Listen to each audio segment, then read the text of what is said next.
Something insane just happened. Nvidia didn't just break a record, it became the most powerful company on Earth. Not Apple, not Microsoft, Nvidia. But here's the part no one's telling you.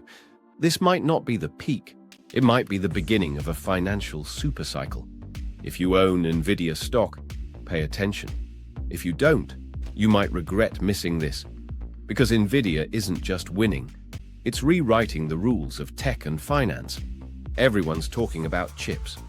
But Nvidia doesn't sell chips. It sells the future of intelligence. From the outside, it looks like hardware. But look closer, and you'll see something far bigger. Nvidia owns the entire AI stack. Hardware, software, ecosystem, infrastructure. The H100 chip isn't just fast, it's the heart of AI.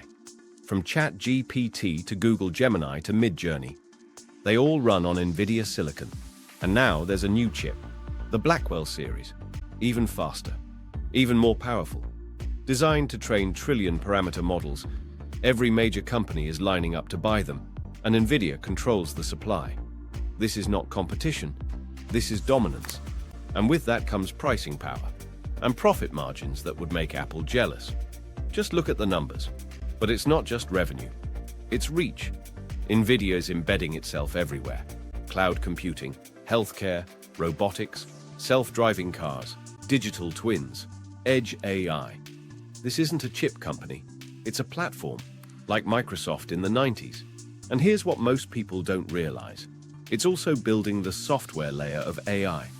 If you're a developer building cutting-edge AI, you're using Nvidia software whether you like it or not. And once you're in, you're locked in. Switching costs are massive. That's why competitors are struggling. Now add in partnerships. Nvidia has cloud deals with Amazon, Google, Microsoft. It's embedded in every layer of enterprise AI. And that gives it something even more powerful than money: control. But let's not ignore the risks. Valuation is extreme. Regulatory pressure is growing. The US is limiting chip exports to China. Competitors like AMD, Intel, and custom chips from Google and Apple are trying to catch up. Even Elon Musk is building his own AI chip, Dojo, but they're still behind, way behind. The real threat isn't competition, it's saturation. What if AI growth slows?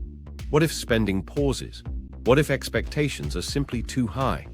That's when even great companies stumble. Just look at Cisco in 2000.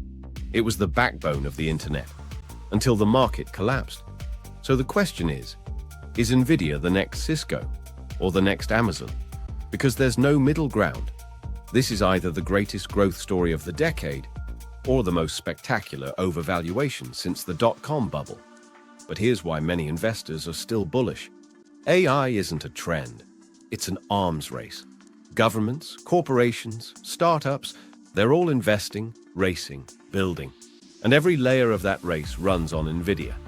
Even if competitors enter the space, even if pricing compresses, Nvidia is positioned like Intel was in the 90s, but smarter, faster, and more diversified. And don't forget the psychological side. Retail investors are pouring in.